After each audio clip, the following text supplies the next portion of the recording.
Bills fans, I'm not even going to attempt to lie to you. I'm not going to tell you a white lie. I'm not going to tell you a partial lie. The truth is, this was likely the worst season y'all will have in the last 5 years. Shout out the Bills! It's not outside! It's not outside! Yeah, we the Buffalo Bills. Yeah, we the Buffalo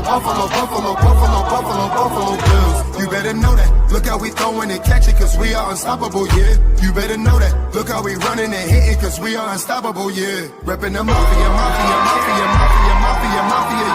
Reppin' the mafia, Bills, mafia, yeah. You better know that. Look how we throwing and catching, cause we are unstoppable, yeah. You better know that. Look how we running and hitting, cause we are unstoppable, yeah. Homie, now listen, everyone play their position. Buffalo got a tradition. They say we trippin', they better get out our way. Top of the table, we flippin', we on a mission. Got an unstoppable team, continue to follow your dream by any means.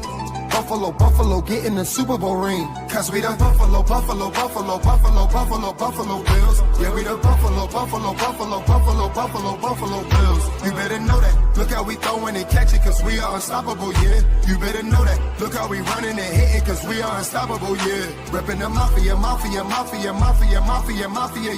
Reppin' the mafia, Bills, mafia, yeah. You better know that. Look how we throwing and catching, cause we are unstoppable, yeah. You better know that. Look how we running and hitting, cause we are unstoppable, yeah. Mafia up in your city, time to get gritty. Screaming and yelling, we bugging. Look at the red and blue. This is an MVP year for Josh Allen. As an MVP voter, I said this last week. Josh Allen, he looks like an MVP. When you vote for MVP, and I can speak for myself, I think I'm one of 50 voters, you look at a couple things. Who's the best team in football? Who's the best player on that team in football? What do they look like as the best player on that team in football? And how much talent is around that best player on that best team in football? Cause we the Buffalo Bills. Yeah, we the Buffalo.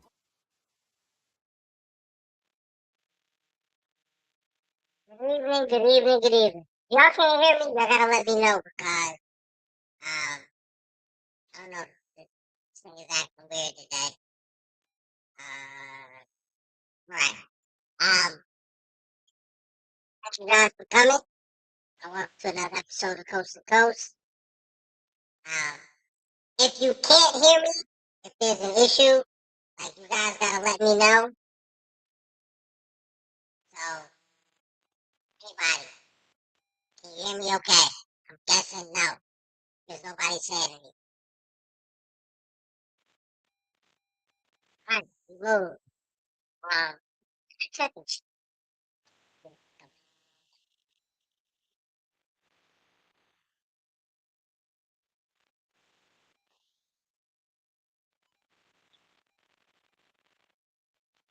Okay. There it is. There's my answer. Alright, something's wrong with the mic. Give me a few minutes to hear you, but sound.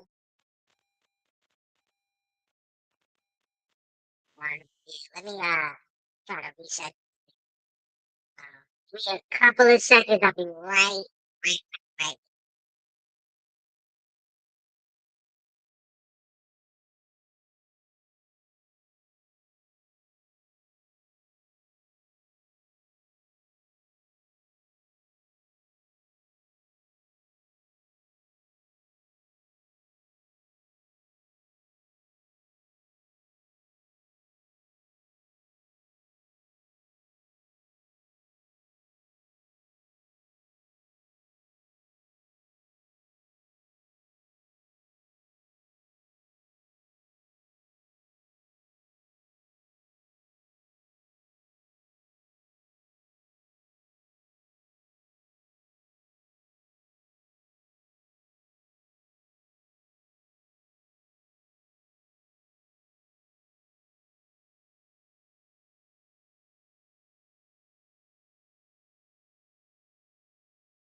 No.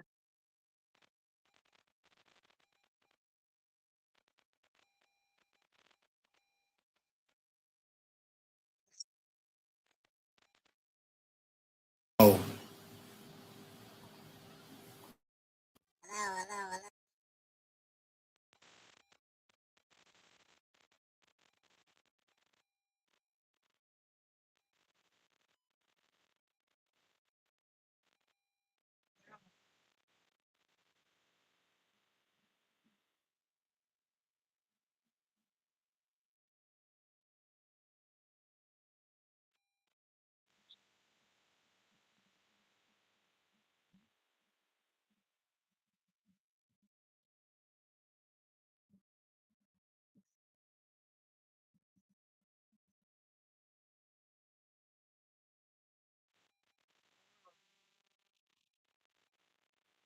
Hello.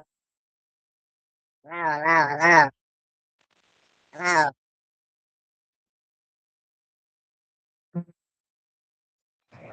Hello.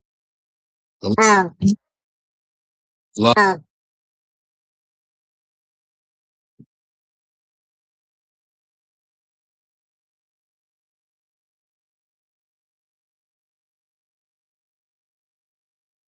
We're gonna try it again, man.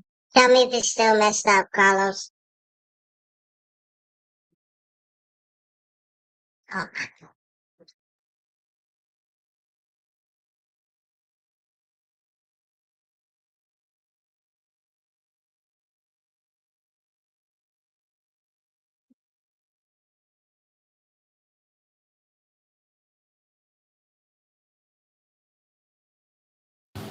how about now? Still bad?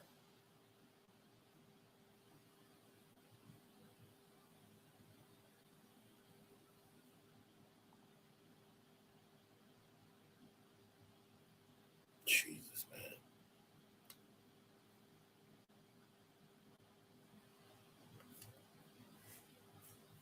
Oh, all right. If I'm good, man, let me know. Okay, you said I'm good. All right, cool.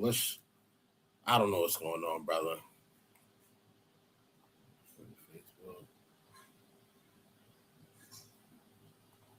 All right, whatever. Um, we'll move forward, man. Sorry. I don't know what happened. I don't know why it's wilding out on me right now, but it is what it is. Um, we'll go ahead and we'll move forward. Yeah, man. So coming to you right now, I'm not in the best mood.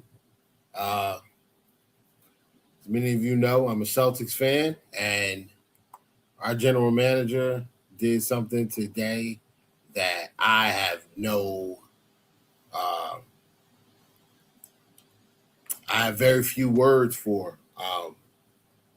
Traded Jaylen Brown to the 76ers for Paul George, someone who is like 7 years older than him and not nearly the player that Jaylen Brown is.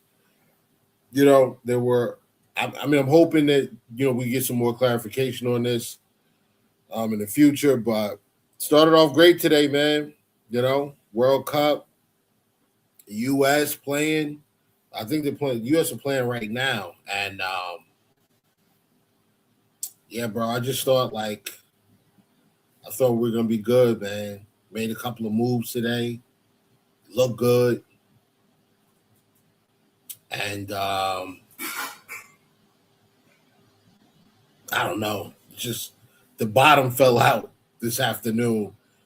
We made the trade, man. It's pretty nasty. Got Paul George some picks back, but this team is not closer to competing for a championship. Um, so we'll see what happens, man. I mean, I know everybody wants to say in Brad we trust, but I'm finding it very difficult to trust that man at this second. So we will see what happens in the future. But on to the Buffalo Bills, because at this point, that's really like all I have left. I don't have the Celtics right now because I'm not sure. Yeah, dog. Listen, man. Don't thank me. This is not something that I wanted to happen.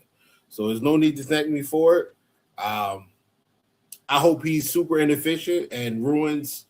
I hope he ruins the 76ers. I hope he goes there and alienates one of his teammates and there's fights. Like, I just wish the absolute worst for the 76ers right now. And for Brad Stevens. Brad Stevens, you should count your days, bro. Definitely count your days. I do think that if Paul George is healthy,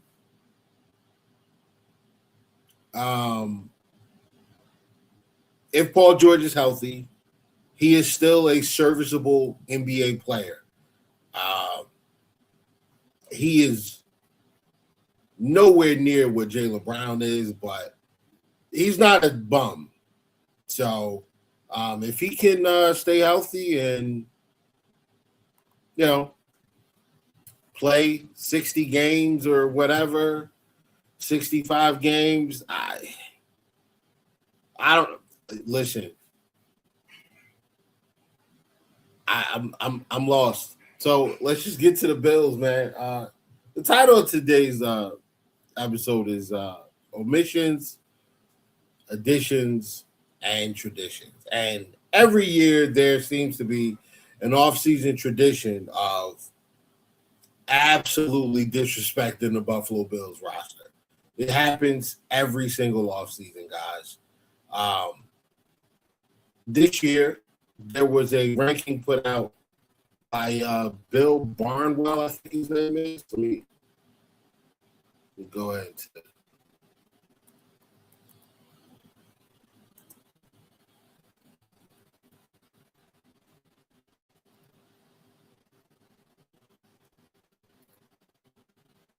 There it is. Bill Barnwell, ESPN. He ranked the skill groups for this upcoming season, and the Buffalo Bills ended up in 29th.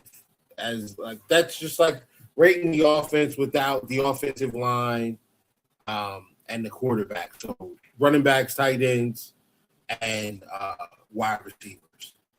So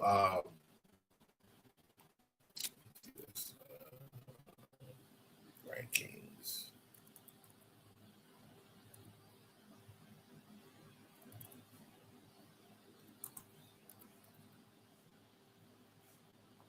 All right, let's see if we can pull it up. This is like absolutely nuts, man. So yeah,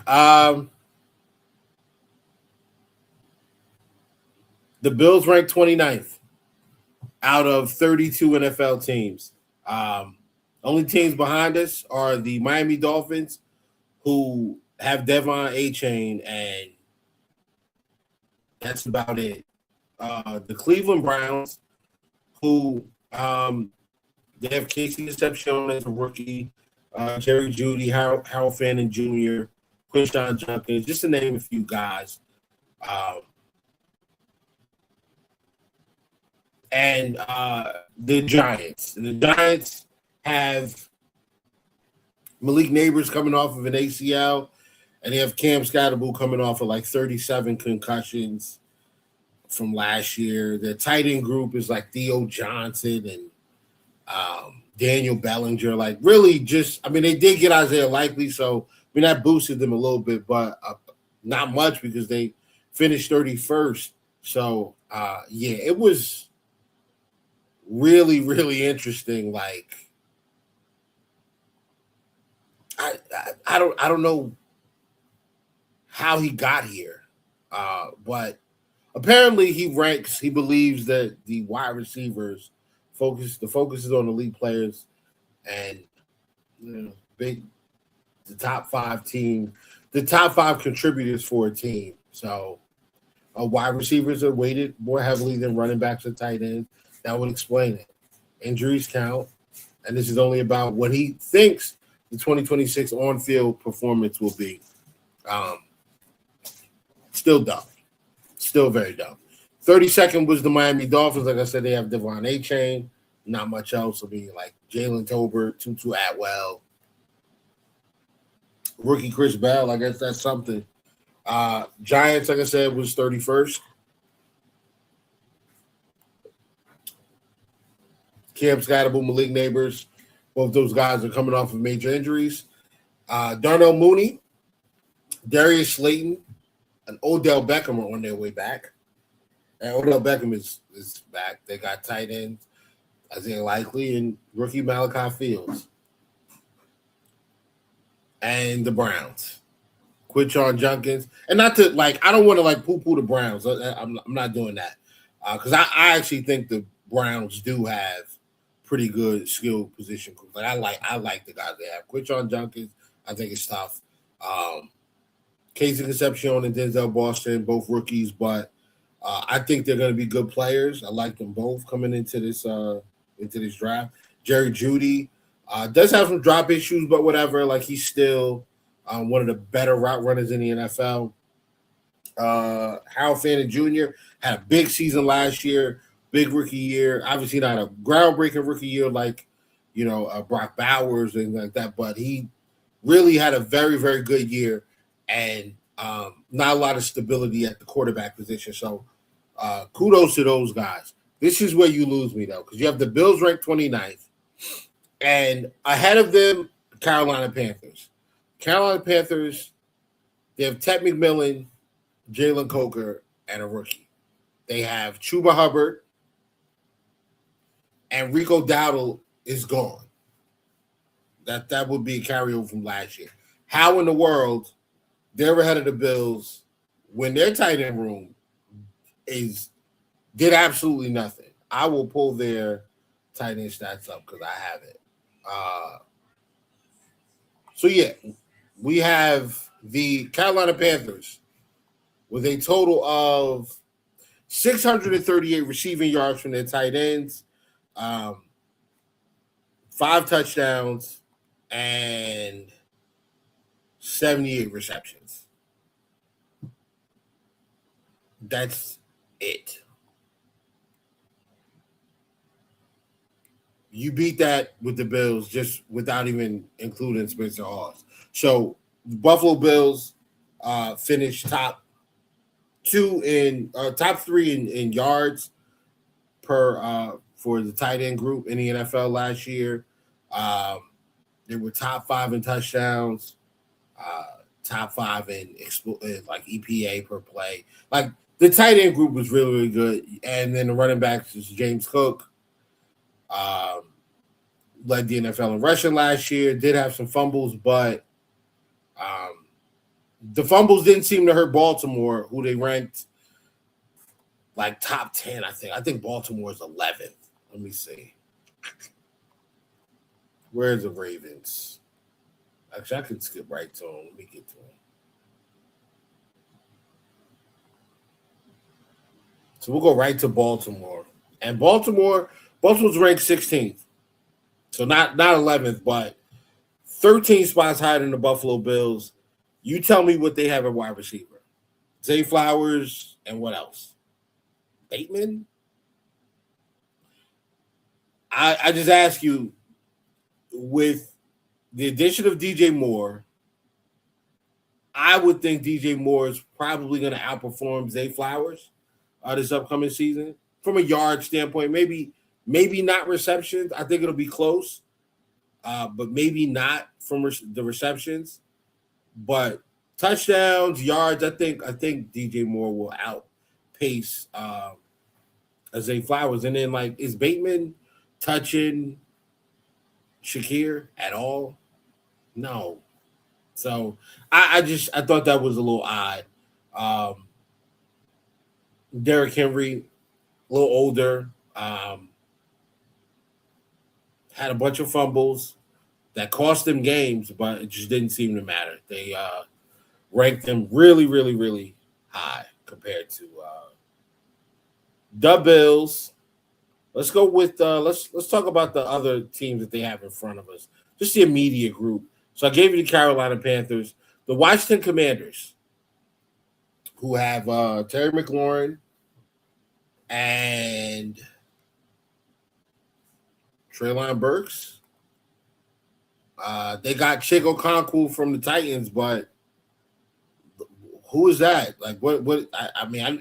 We know who he is, but what does he do that impresses? Nothing. Like, their tight end group is not anywhere near ours. I don't think their receiver room is better. Treylon Burks, Diami Brown, Luke McCaffrey, Jalen Lane, rookie Antonio Williams, who I really, really like coming into the draft, and Terry McLaurin. Like, that's it. The running backs is McCoskey Merritt, and I mean, come on, guys. Like, then there's the Raiders, and if anybody in here can name me 3 Las Vegas Raider receivers without looking it up, I know Brock Bowers is a tight end. If you can name me 2 receivers off the top of your head, you probably know ball, but they put these guys at 26 ahead of the Bills. And their running back is Ashton Jeanty. You got Brock Bowers coming off a knee injury. Ashton Jeanty failed to live up to expectations. These are his words.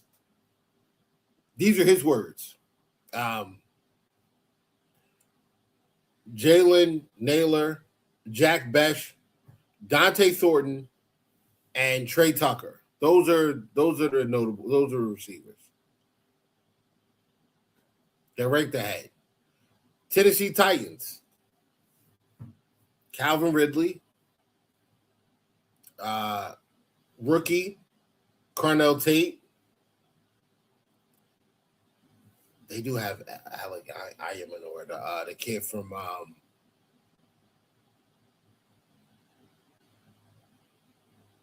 oh, they don't even have him anymore? Oh, wow. So the Giants don't even have Daniel Bellinger. Bellinger's now with the Titans. But they do have the kid from Stanford. He was pretty good last year. So, but I mean, that's still not. Come on, guys. Stop. Gunnar Helm, who's a rookie, but whatever. Oh, no, he's not a rookie. He's in his second year. Okay. I don't. Tony Pollard's a running back. I don't see how the Titans are that much. I don't see why the Titans are ranked 25 and the Bills are 29. Now, the Texans, there's an argument there because you got Nico Collins, Jaden Higgins, Dalton Schultz, the tight end, and then they brought in David Montgomery. So I don't have an issue with that. Like, yeah, the Texans, I'd say there's an argument there, but, you know, the weapons are fine. Like, I wouldn't care. I wouldn't be upset if somebody said that the Bills were better than the Texans. I think there's a good argument that the Texans have better weapons than the Buffalo Bills. I think it's a good argument. Denver Broncos are ranked 23rd. How? I don't know. They should. I don't feel like they should be this low. They got Jalen Waddle, Cortland Sutton still. I know Evan Ingram didn't do anything at tight end, and their running game did stink. So I get that. But if you're ranking wide receivers, like if they hold more weight, if this thing is shaded towards like wide receivers, I would think that the Denver Broncos, who have a pretty complete room, Marvin Mims, Troy Franklin, Cortland Sutton, obviously we said that, Jalen Waddle, Pat Bryant, who had a good, solid rookie year last year, like they have a good wide receiver group that complements each other. Why would they not be higher? Don't know, but that's where that is. Tampa Bay Buccaneers, Emeka Egbuka, Chris Godwin Jr., Trey Palmer. Like, they have guys, man. Bucky Irving. I don't know. Like, this doesn't make sense. Like, these weapons are good. The Bucs, 23rd. 22nd. Then the Steelers are 21st. And you say you rank this group based on the wide receivers. Oh, they are that high with Mike Evans and Christian Kirk. Absolutely. Higher than the Pittsburgh Steelers with DK Metcalf, who's younger, and Michael Pittman, who's younger. And both of those guys are way less injured. I just thought that was crazy. Now running backs, yeah, they lost Kenneth Gainwell. They still have Warren. They still got guys, man. But their tight end group, I like. Like, I think their tight end group is fine. Pat Fryermuth, Darnell Washington, like I don't get it. Kansas City Chiefs ahead of them, weird. I don't see why. Chargers ahead of them, there's an argument. Jacksonville Jaguars, there's an argument. Green Bay Packers, yeah, I get that. Ravens, have no idea how they're 16th and the Bills are 29th. Makes 0 sense. The Bears, all right. The Bears, in my opinion, should be higher. I think the Bears should be actually a lot higher than what they are, but they're not. So the Colts, you lose Michael Pittman, you don't really replace him. I love Jonathan Taylor. I think that Tyler Warren, tight end. I love those guys. Those guys are good players, really good players, probably superstars. Taylor's definitely a superstar, but Tyler Warren has superstar potential at tight end. You got Josh Jacobs and Alec Pierce, man. That's good enough for 14th. 13th is New Orleans Saints. I'm not even going to argue with that. Like, they have a plethora of receivers, and they brought in Travis Etienne to pair with Alvin Kamara. And I think this receiving group is actually really sneaky good. Yes, obviously Chris Olave is there. They drafted Jordan Tyson, but Devon Vile used to be with the Broncos, is a big slot. Think he'll get a good amount of work. It should be like a stabilizing target for the young quarterback Dallas Shuck. And then there's Jalen Pope, who flamed out with the Patriots and looking to, get back on with another group and establish himself. So cool, like, sure. All right, no problem. No problems there. The Jets are ranked 12th. Wild. Absolutely wild. The Saints, huh? Bills are 29th. I'm assuming it's injury related, but the Saints. Bro, no, it's Albert. It's not even injury related because, like, DJ Moore doesn't miss time. Shakir doesn't miss time. Like, if you're taking the top 5 contributors from each team, you got DJ Moore, James Cook, Donkey Kincaid, Khalil Shakir, and then the 5th guy, I guess, can be Dawson Knox. The Jets are better? Where? The Jets are 17 spots higher? Word, son? Seattle's 11th. I think that's kind of crazy. I like the tight ends. I mean, they did lose a few guys, so I guess that makes sense. Patriots 10th, and this is before A.J. Brown.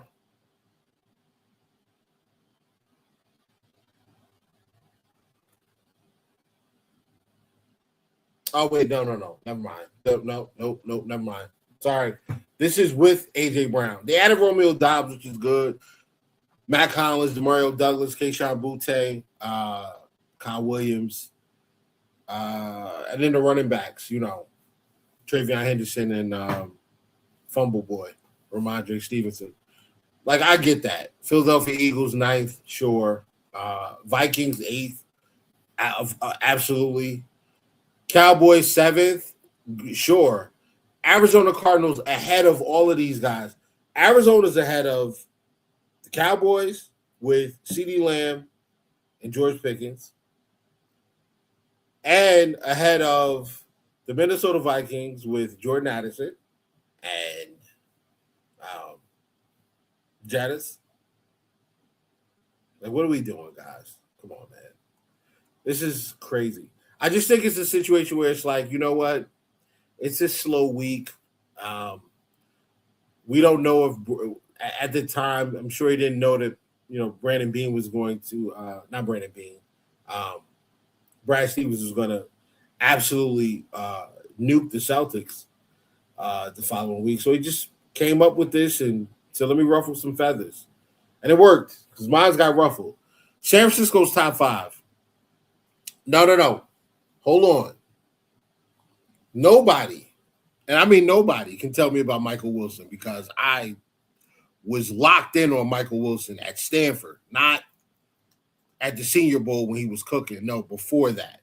I was telling people before Michael Wilson got to the Senior Bowl, I'm like, yo, this is receiver out of this light-skinned dude, he receiver out of Stanford going to the Senior Bowl. Like, got a little injuries, but I think dude is nice.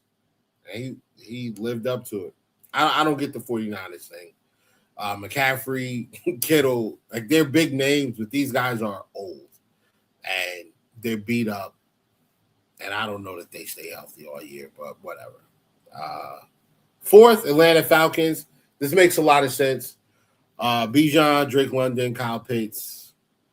You know, like that's a big 3. If you know, like that's a huge big 3. They got Brian Robinson Jr. I'm not impressed, but whatever. Cincinnati Bengals, number 3. Like, we all know what that's about. Like, they got guys. The Rams are number 2, and then number 1 is the Detroit Lions. I think that's kind of crazy. But they, like, really like Amon. I mean, I guess he really likes St. Brown and Gibbs, man. Like, people are saying Gibbs is, like, the best running back in the league, and I think he's good, but, yo, like, he's good, but best in the league. Like, is anybody else?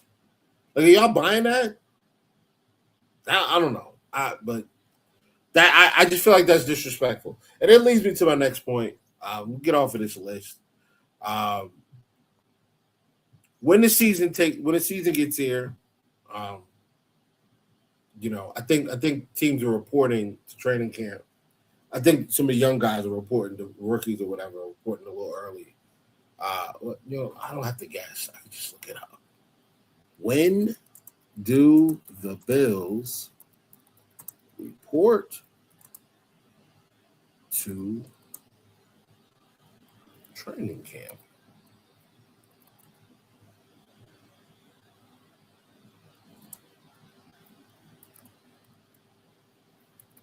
Come on, man. I didn't want to turn the caps lock on. Let's see. July 29th. So we got a few weeks. No, rookies report on July 15th and veterans report July 22nd. Yeah. Okay. All right. So these guys, they're reporting like 2 weeks. Cool. Got it. Yeah, that's when it starts. That's when it officially starts. But 7 open practices for the Buffalo Bills. That's it. But yeah, so rookies report early, and the veterans report on the 22nd. But training camp doesn't start till a week after. But I'm sure they'll be getting practice in or whatever. That's whatever.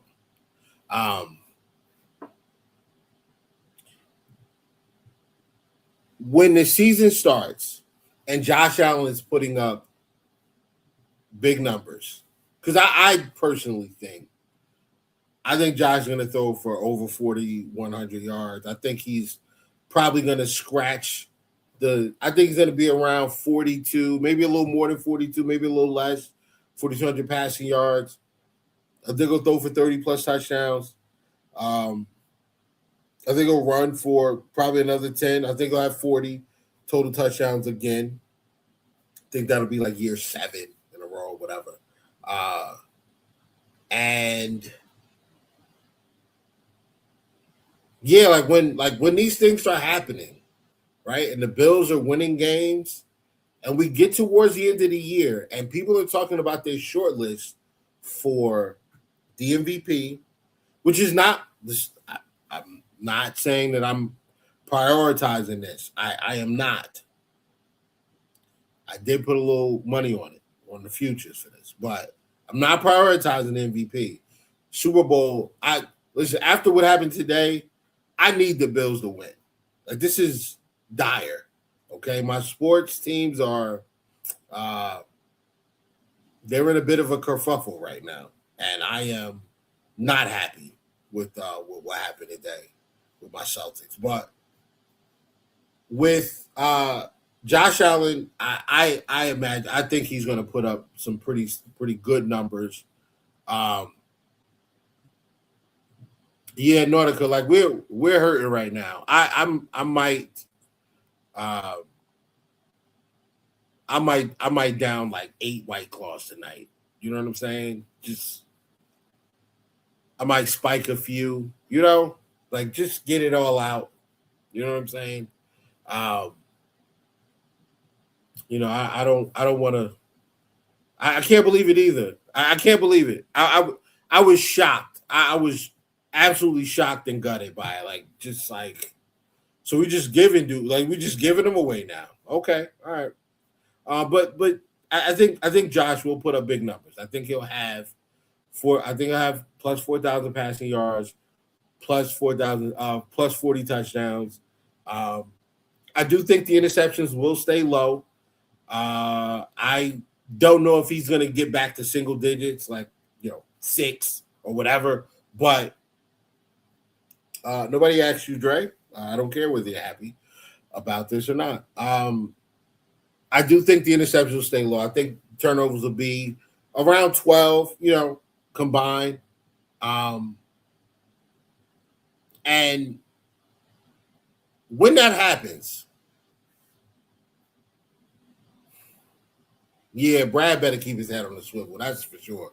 But when it happens, right? Like when Josh puts up the numbers, because I mean, come on, guys. Like we know Josh is going to perform. When he does, I don't want to hear any crying about why is he leading the MVP? Why is he getting another MVP? Like, don't cry. I just really don't want to hear it this year.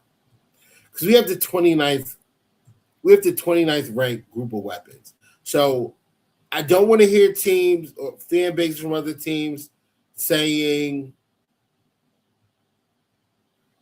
oh, he's going to put those numbers up. Listen, this is a good tweet. We face a gauntlet this year. Defensively, like this is a gauntlet year. The Texans immediately out, like that's week 1. The Texans. Week 2, I think, is the Lions. They're going to be healthy, and they have a good defense. Jack Campbell's a top 100 player this year. Don't tell me that their defense is good. Now, I know they got a cornerback right now facing some legal issues, and I'm going to reach out to my man Andy and bring him on next. I'll probably try to bring him on next week so we can talk about that. I mean, we're probably not going to talk too much about Terrion Arnold, but we'll talk about, the season outlook for the Lions and the Bills, yada, yada, yada. Yeah, like they, DJ Reed is still like a name, but he was getting cooked last year. I'm tired of hearing about him being hurt. He was getting cooked. So that's week 2. Aiden Hutchinson be healthy. They got guys when they drafted somebody on the opposite edge. Like they got guys. They're gonna be a good team. Week 3 is I feel like week 3 is like a layup, yo. Why don't I remember the schedule now? Don't worry about it. It's too easy. Too easy. I'll just go right back to the Bills. Lions are cooked. Their safety gone too. Who? What safety they lose? Nah, they still got Brian Branch and Dirk and what's his name? Now you got to talk to me about this. What safety? Are you talking about the Lions or the Bears? I know the Bears safeties are gone. They do have new safety. Like they drafted a rookie, but whatever. All right, here we go. Week 3, the Chargers. That's a good defense, y'all. Chargers a good defense. They did lose their defensive coordinator, so I don't know. Patriots, good defense.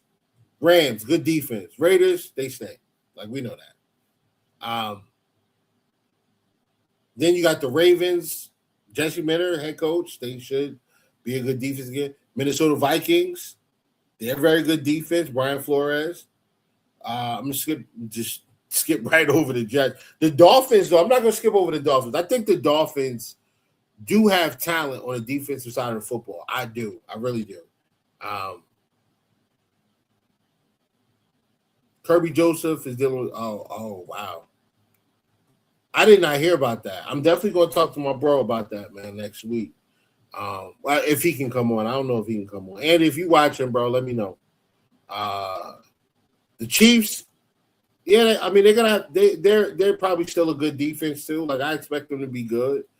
I'm not sold on the Packers. The Bears, we'll see. I think they're going to be solid enough. They were very good taking the ball away last year. Broncos, one of the best defenses in the league. So we got a bunch of teams that were playing good defenses. I expect Josh to shred a few of them. Like I expect Josh to shred more than a few.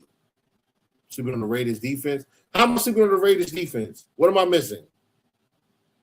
What did I miss? They got Matt Crosby. Darian Porter is in year 2, I think.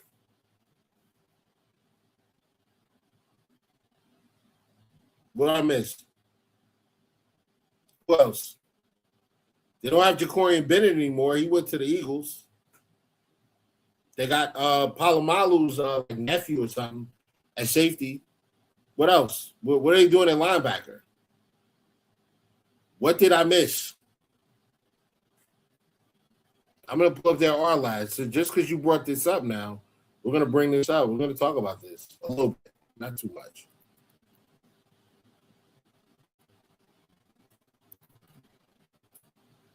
Because I don't know.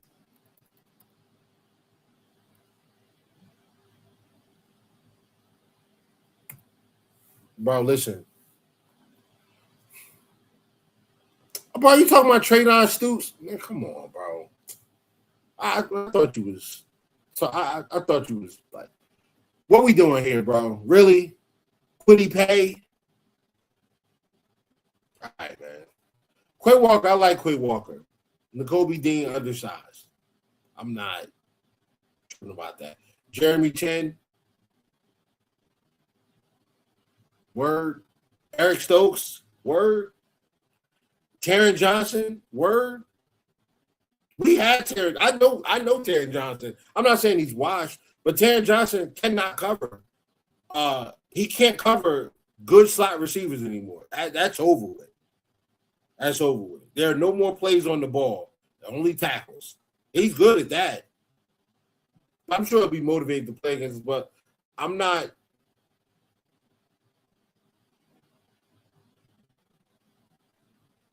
I don't know. Max Crosby, Quiddy Pay. Okay. Adam Butler, Benito Jones. Yeah, bro. Like I'm sorry, man. Like, I hear you. Now they're not top 10.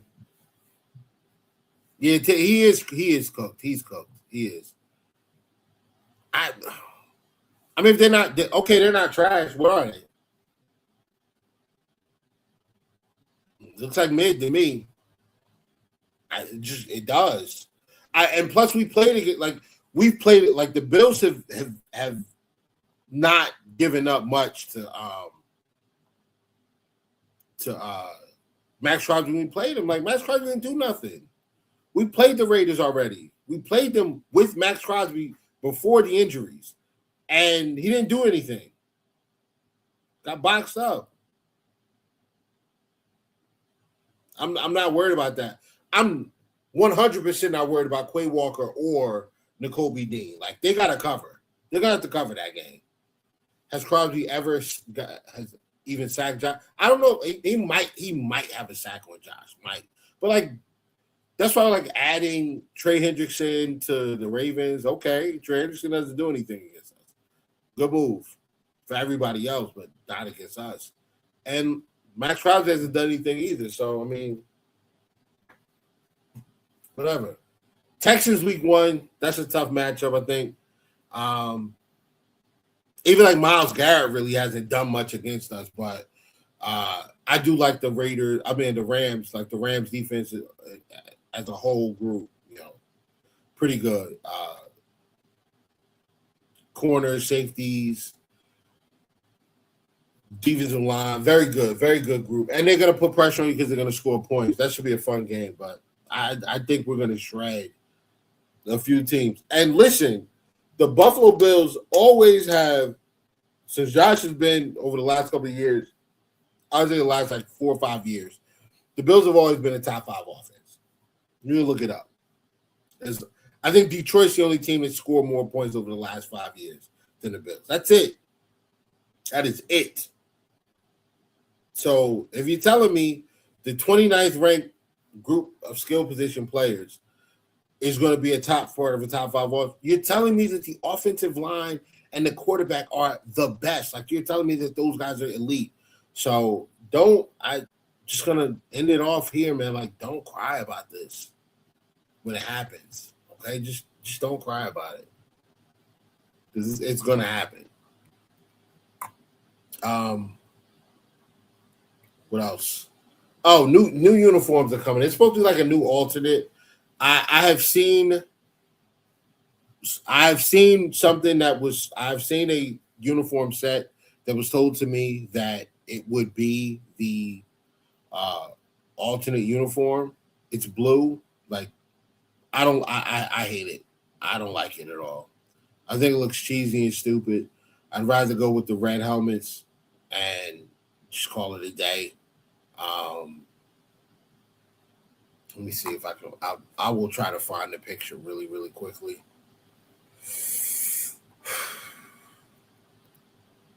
I don't like it though.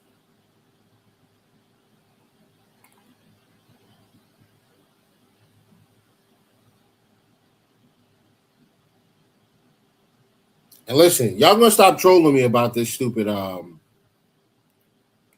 gonna stop trolling me about this. This nonsense that Brad Stevens did today. All right, I don't want to hear it. Don't want to hear it. Okay. Going.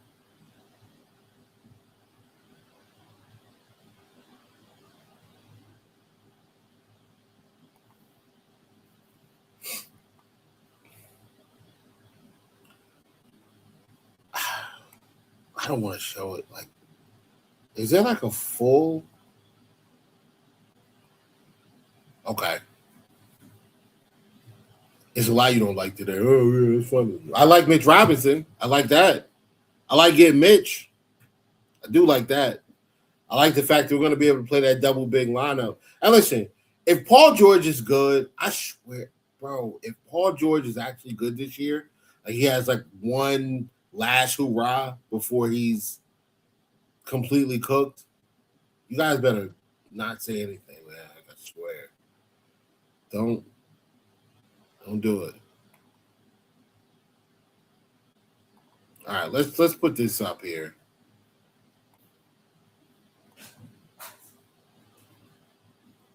This is the help, bro. Like, what? Do you see this? There's an entire uniform that's gonna look like this. I don't like it. Let me know what y'all think in the chat, bro. But like, this, it's ugly. I think it's ugly. I don't like it at all. Yeah, we are better than the Knicks. What are you talking?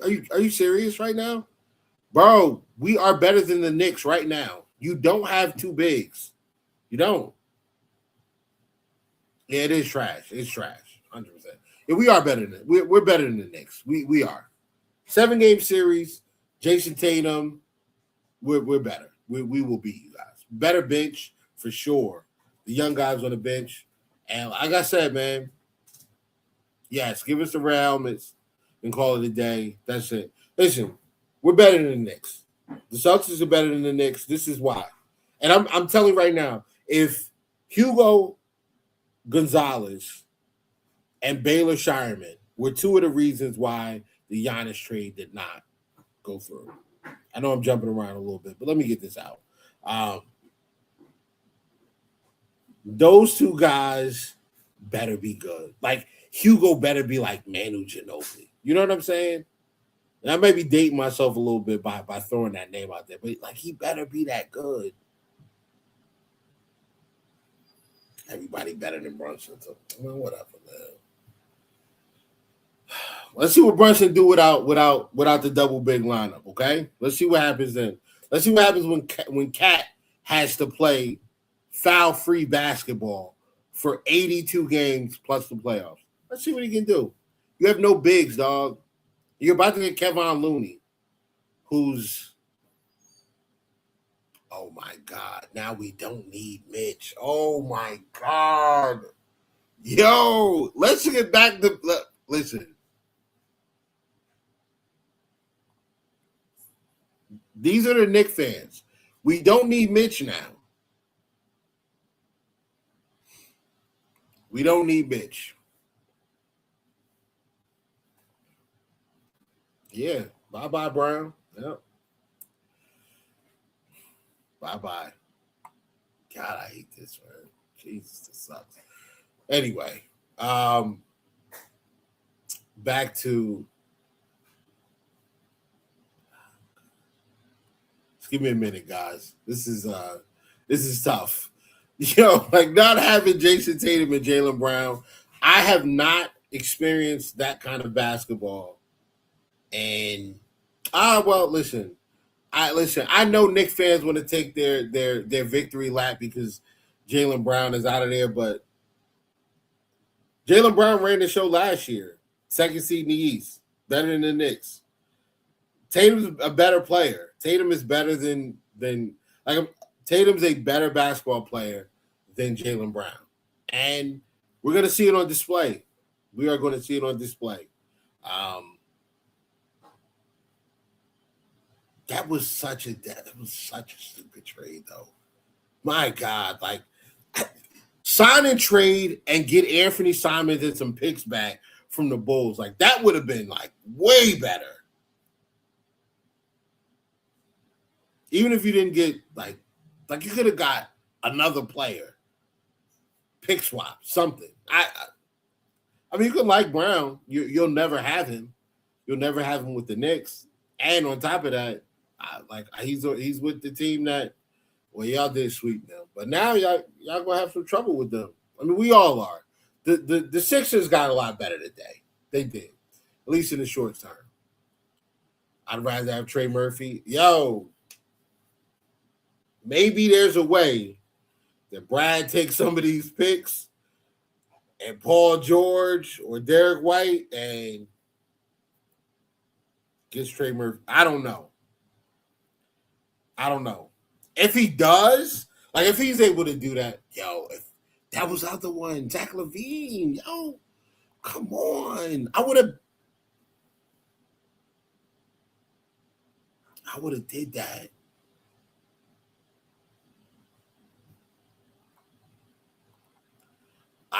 So what? I don't respect none of y'all. Now what? Celtics don't respect none of y'all with your baby championships. Go ahead, man. He is a bucket. Zach LaVine is a bucket. He does not defend at all. He does not defend, but he will fill it up, though. He is a absolute bucket for sure. And he's better off ball. So like that really works out with Tatum. He's a good shooter from the perimeter. But like, you know what? Like, I would have tried to flip Brown for Murray, man. That would have been like Jamal Murray. If we could have got Jamal Murray and like another pick, like some picks or something. No. We doing too much now. Brandon Ingram, no. You doing too much now. We're going a little bit too far now. A little bit too far. Brandon Ingram is a cool player and all, but he is not nearly on the same tier. Not even close.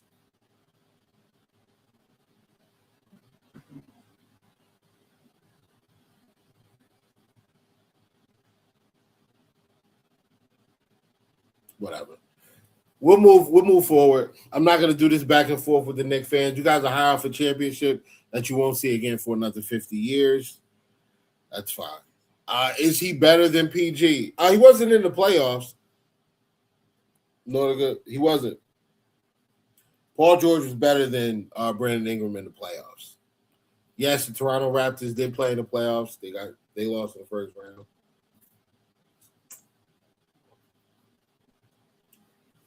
So Brandon Ingram is not better than Paul George.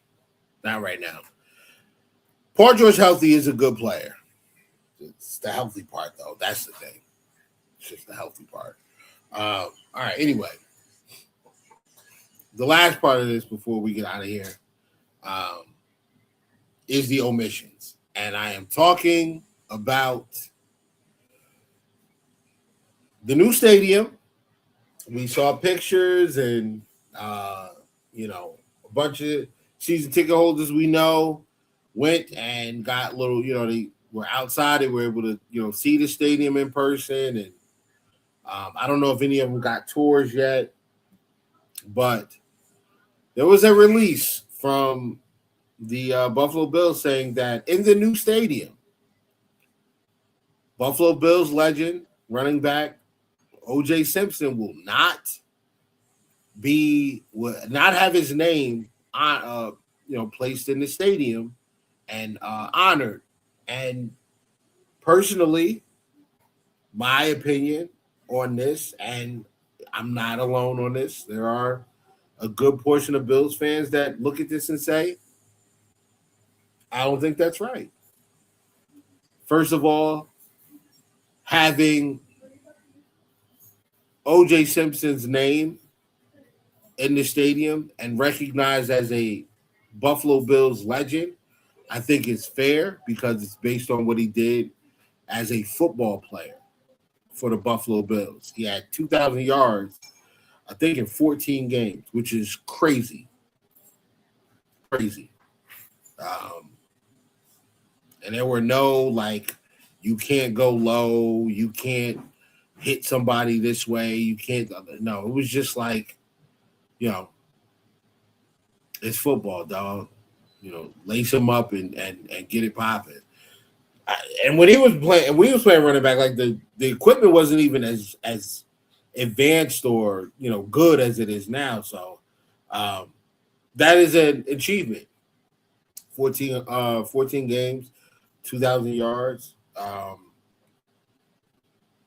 But I had a bunch of discussions, some heated, some some not, some respectful, very few that were respectful, on whether or not O.J. Simpson deserved to be there. And I'd love for you guys to weigh in.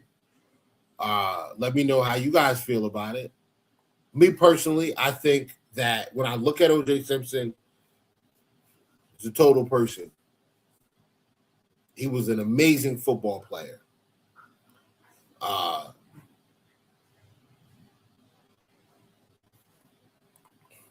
Not so much after that, Yeah, this is crazy.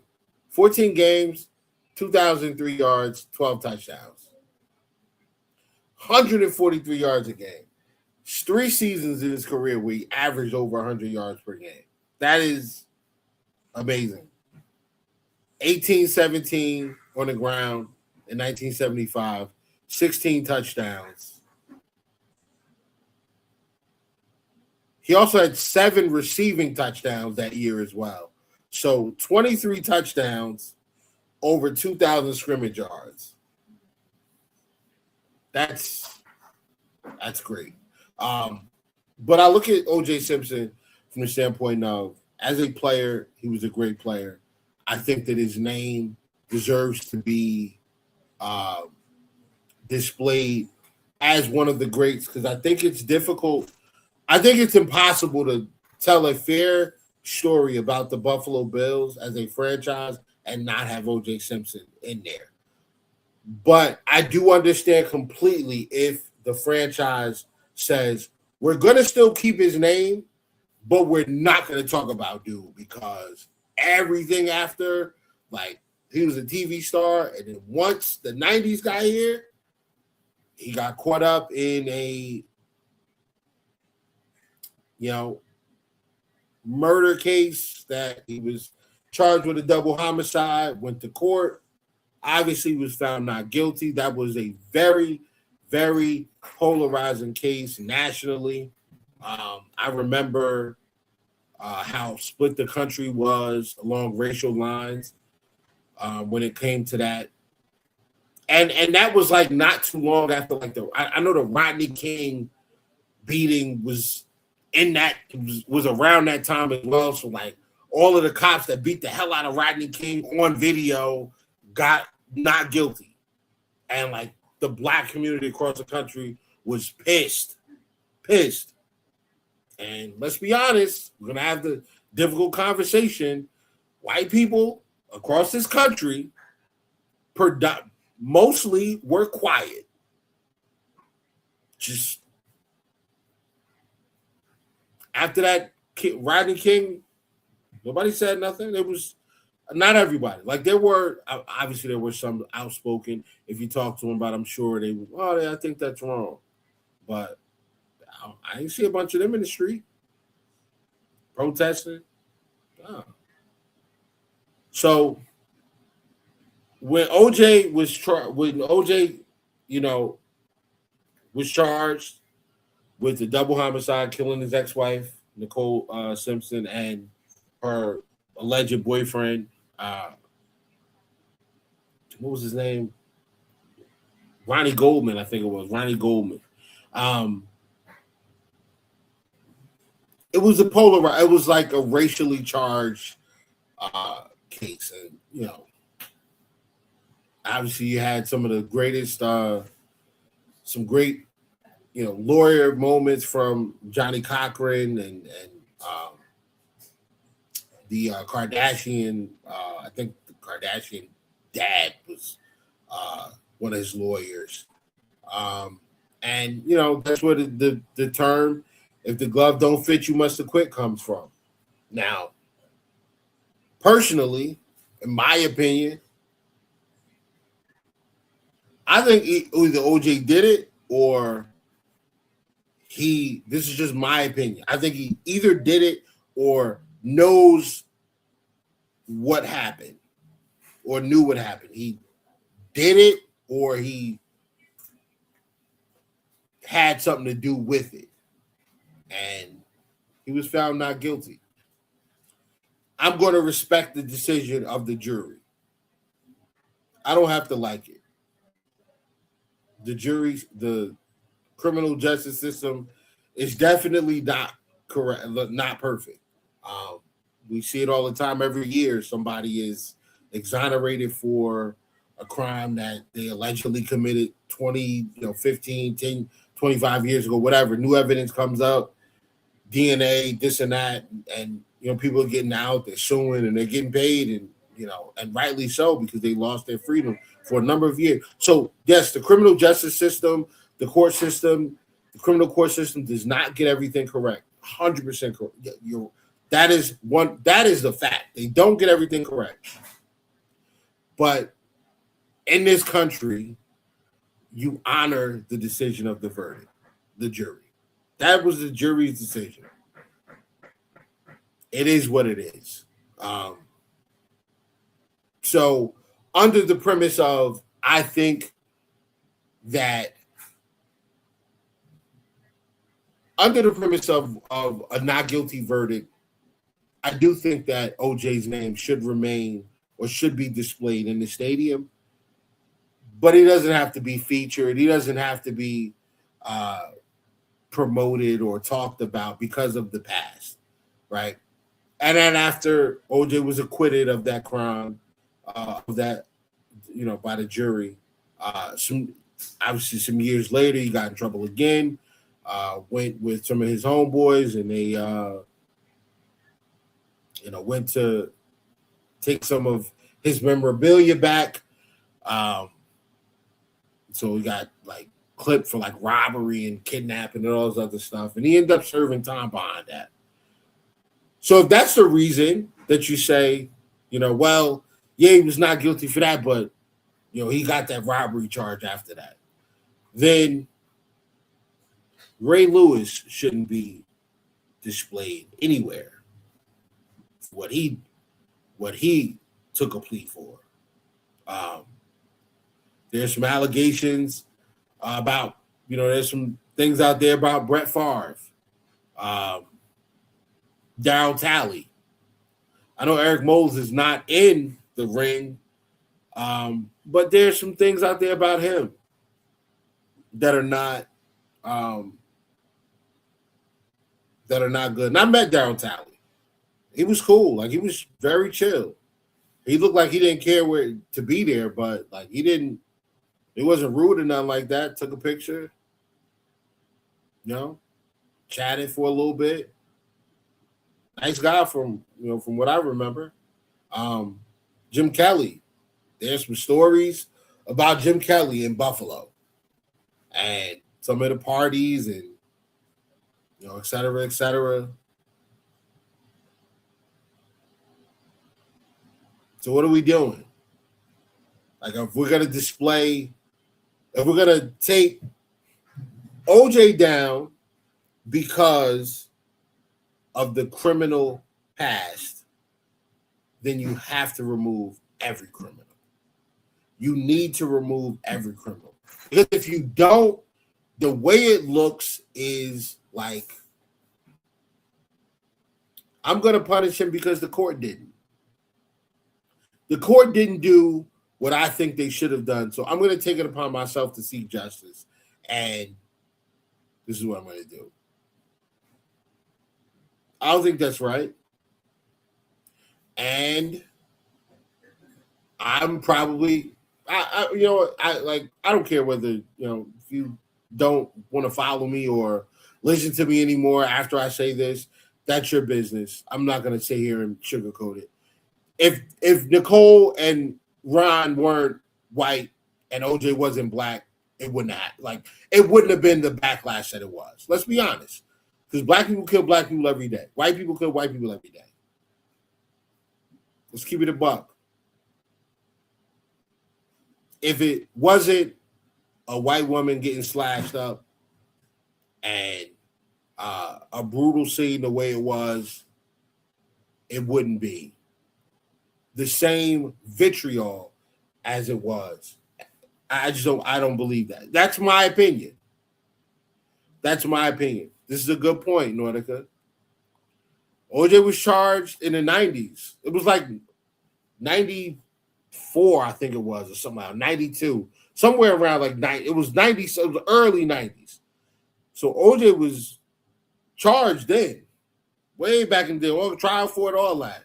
Then he wrote a book, said, if I did it, this is how I would have did it. I mean, all terrible decisions. Going to rob people to get your stuff, 94. Okay, 94. And so then 92, I think 92 was Rodney King.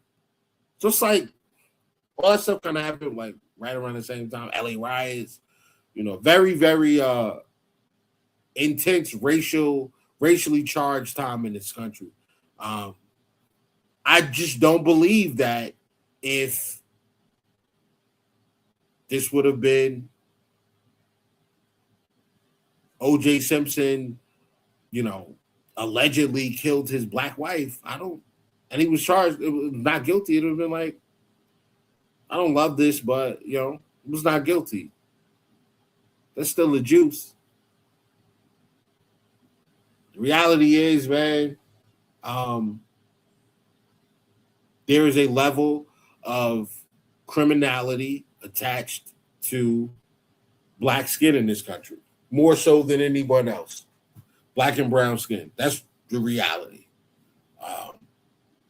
You can try to act like it's not the truth or whatever, but you're just lying to yourself. And it is unfortunate. I also don't see it changing anytime soon. So we have to operate with that knowledge, and how we deal with certain situations or how we approach certain things. I think we have to be cognizant of those uncomfortable truths in this society. And I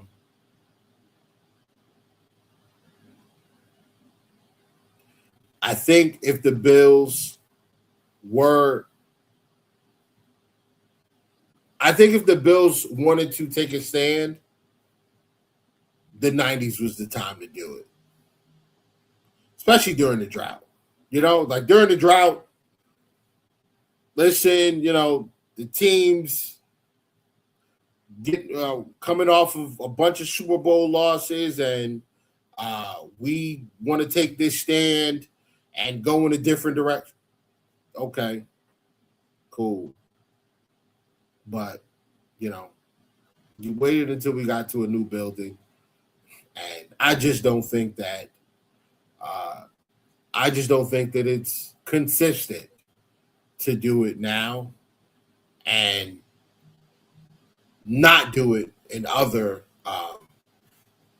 instances where other players have been credibly convicted or accepted, the judgment or a plea. So I just think if you're gonna be fair all the way. Don't just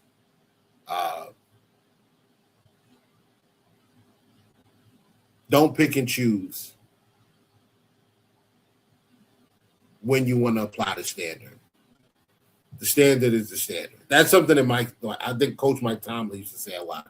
And when I was in the military, that was like the thing. It was the standard is the standard, dude. Like either you meet it or you can't be here. So, that's just where I'm at with it. Okay.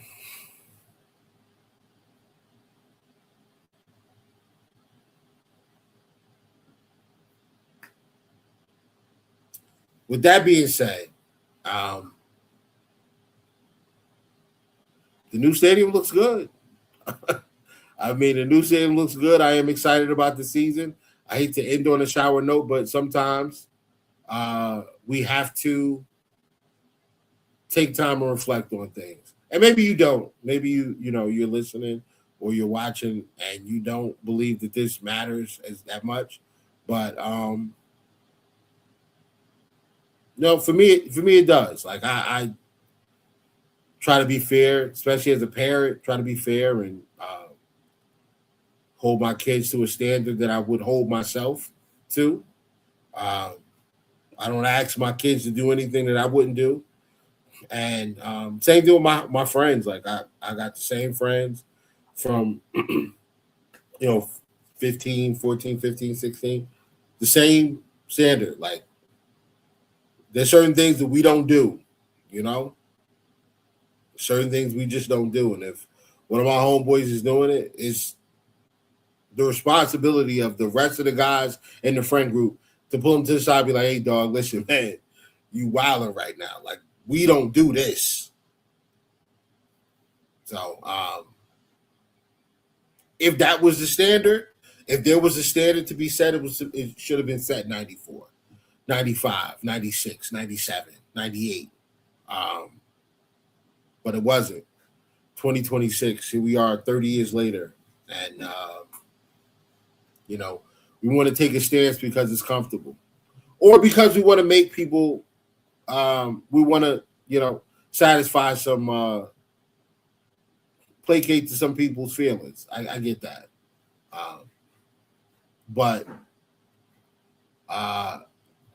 in a country where you can be the president and be found liable in sexual assault and multiple felony convictions, you can cheat on your tax returns by lying about how much goodwill your company has in order to inflate the value of that company in the eyes of a bank in order to secure a loan to go and do something else to make you some more money. In countries where you can afford to have a yacht pulled and sailed as a supply ship after your bigger yacht is out. Then you bring both yachts and one's just a supply ship, right? But we have people that can afford to do things like that, fly private. And there's nothing wrong with that. If you're successful, but we have people that can't afford to put a roof over their head, or we have problems funding free lunch for kids, after school programs for children in underserved communities. We can find money for wars and ballrooms, but we can't find money for kids to go to college that want to go to college. We can find money for bullets and bombs, but we can't find money for prescriptions and medicines and healthcare. So there's something wrong when those things are happening.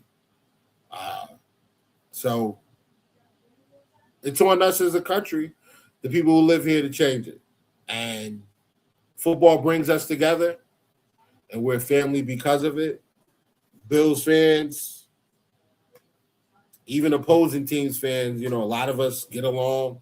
Some of us don't. But it's on us to not just have tough conversations about sports.